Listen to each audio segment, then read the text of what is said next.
டாக்டரே, ஸ்னேகாக்கு தண்டனை கிடைச்சிரும்ல? கண்டிப்பா கிடைச்சிரும். எனக்கு என்னமோ ரொம்ப பயமா இருக்கு டாக்டரே. ஏன் சிந்து? அவ ஜெயிலுக்கு போயிட்டு வந்தா இன்னும் அவளுக்கு உன் மேல கோவம் அதிகமாயிடும். அந்த கோவத்துல அவ இன்னும் உன்ன என்னெல்லாம் பண்ணுவாளோ, அத நினைச்சாலே பயமா இருக்கு டாக்டரே.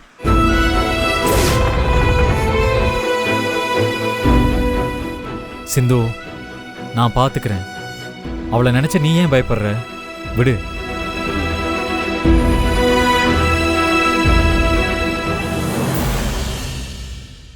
என்ன வக்கீல் மேடம், பப்ளிக் ப்ராசிக்யூட்டர் சொன்னது அப்படியே ஜட்ஜி ஏத்துக்கிட்டாரு.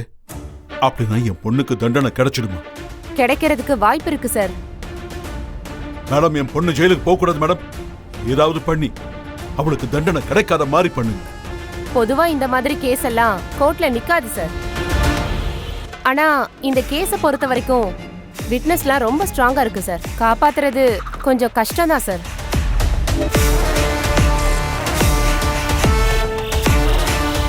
மேடம், ஒரு நிமிஷம்.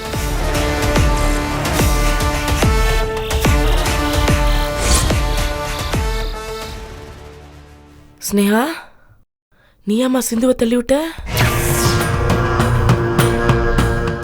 ஏம்மா, ஒழுங்கா தள்ளி விட்டு அவளை சாகடிச்சிருக்கலாம்ல. அவளை என் பிள்ளையோட சேர்த்து பாக்குறப்போ தினம் தினம் வேதனையில நான் செத்துக்கிட்டு இருக்கேன். அவ உயிரோட இருக்கிற வரைக்கும் நான் நிம்மதியாவே வாழ முடியாது. ஸ்னேகா, சிந்துவன் வாழ்க்கையை பறிச்சது மட்டும் இல்லாம உன்னை எங்க கொண்டு நிக்க வச்சிருக்கா பாத்தியா? ஸ்னேகா, நீ அவளை மட்டும் சும்மாவே விட்டுறாத. என் பிள்ளையோட அவ சேர்ந்து வாழவே கூடாது. ஏதாவது பெருசா பண்ணு.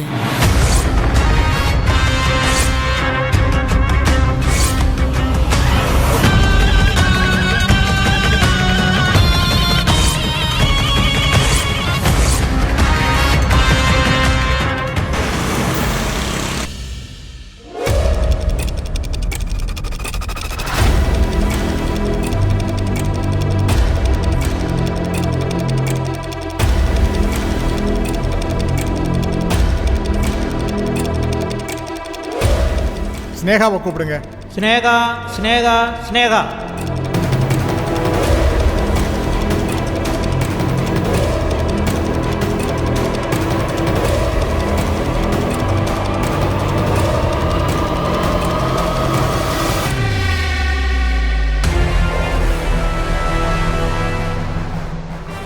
சிந்துவை ஸ்னேகா மலையிலிருந்து தள்ளி விட்டதை காவல்துறை தரப்பு தகுந்த சாட்சிகளோடும் ஆதாரங்களோடும் நிரூபிச்சிருக்காங்க.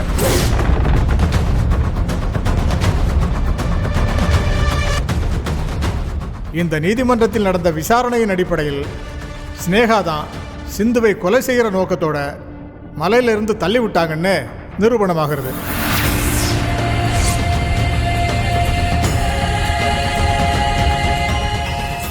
ஆகவே ஸ்னேகாவை 15 நாட்கள் நீதிமன்ற காவலில் வைக்க இந்த கோர்ட் உத்தரவிடுகிறது.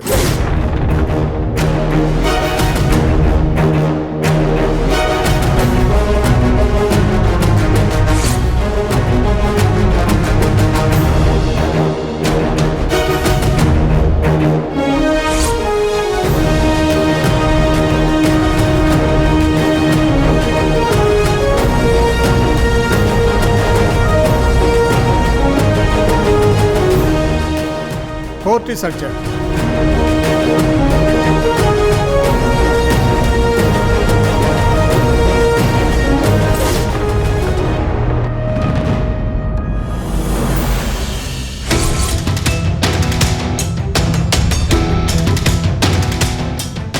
ஸ்னேகாவை ஜெயிலுக்கு அனுப்பிட்டேன்னு சிரிக்கிறியாடி? அவ வெளியே வரட்டும், அதுக்கப்புறம் இருக்கு உனக்கு. உன்னை கதற விடுவா பாரு, அப்ப நான் உன்னை பார்த்து சிரிக்கிறேன்டி.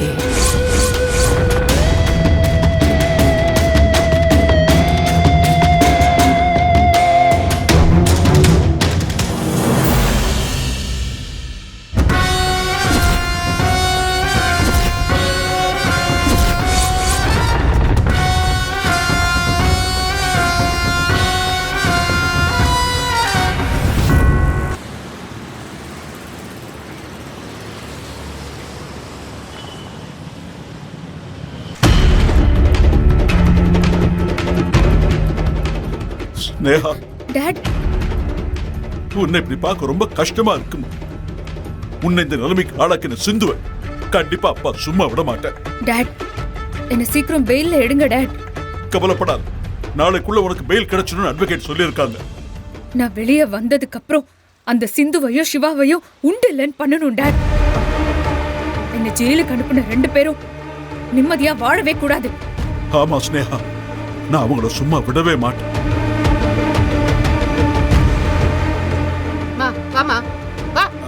ஸ்னேகா, ஐ அஷ்யூர் யூ, நாளைக்கு நான் பெயிலோட வரேன். உன்னை எவ்வளவு சீக்கிரம் வெளியே எடுக்க முடியுமோ அதுக்கு எல்லா முயற்சி நான் பண்றேன். நீ தைரியம். எப்படியாவது வாங்கிடுங்க. அப்பா இருக்கேன், கவலைப்படாதமா.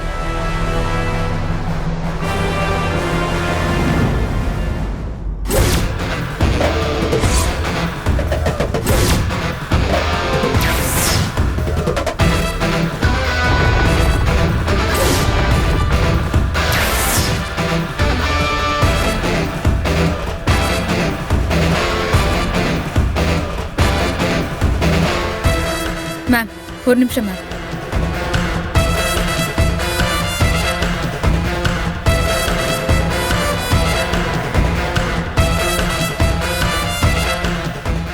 என்ன ஜெயிலுக்கு அனுப்பிட்டா அதோட எல்லாம் முடிஞ்சிருச்சுன்னு நினைச்சியா?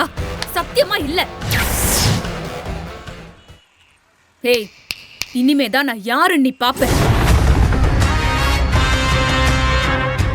என் வாழ்க்கையை பறிச்சு என் சந்தோஷத்தை பறிச்சு என்னை எப்படி நீ அழ வச்சியோ அதே மாதிரி உன்னை நான் துடிக்க விடுவேன். சத்தியமா அது நடக்கும். ஆமா.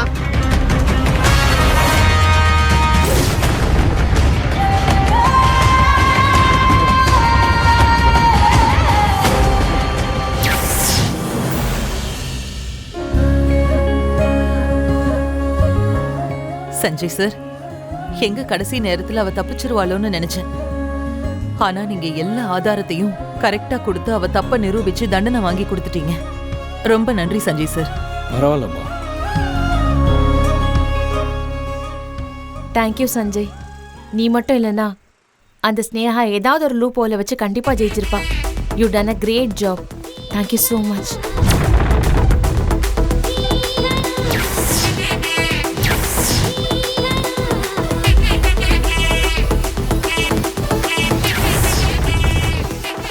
It's my duty Bhairavi.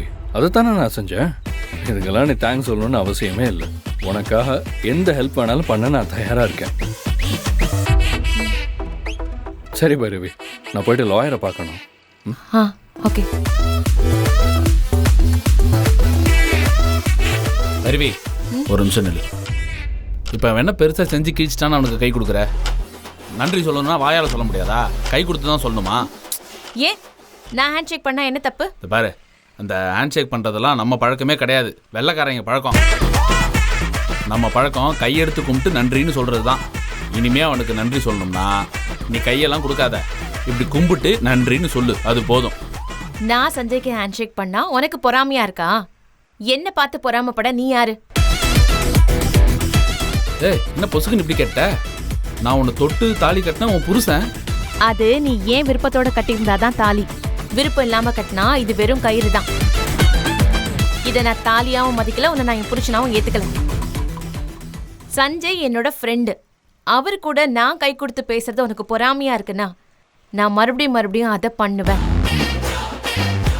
ஒரு ஃப்ரெண்ட்ஷிப்பை தப்பா நினைக்கிற உன்ன மாதிரி ஒரு ஆளோட ஒரு நாளும் நான் வாழ மாட்டேன். நீ அவனை ஃப்ரெண்டாக நினச்சி தான் பழகுற. ஆனால் அவன் அப்படி உங்ககிட்ட பழகலையே, அதை உனக்கு சொன்னாலும் புரியாது. கடைசி வரைக்கும் நான் இப்படியே தனியா இருப்பேனே தவிர உன் கூட நான் சேர்ந்து வாழ மாட்டேன். ஏன்னா நீ ஒரு பொறாம பிடிச்சவன், சந்தேக பேர் வழி. இதுக்கெல்லாம் மேல பெரிய முட்டாள். நான் முட்டாளா இல்லை நீ முட்டாளான்னு இன்னும் கொஞ்ச நாள்ல நீயே தெரிஞ்சுக்குவ. நீ அந்த சஞ்சயை ரொம்ப நம்புறல்ல, அவன் போலீஸே இல்லை, அவன் ஒரு பொறுக்கி. பொறுக்கியா? நீ சஞ்சயை பத்தி ஏதாவது தப்பா சொன்னா உன் காதை நான் திருடி எடுத்துருவேன்.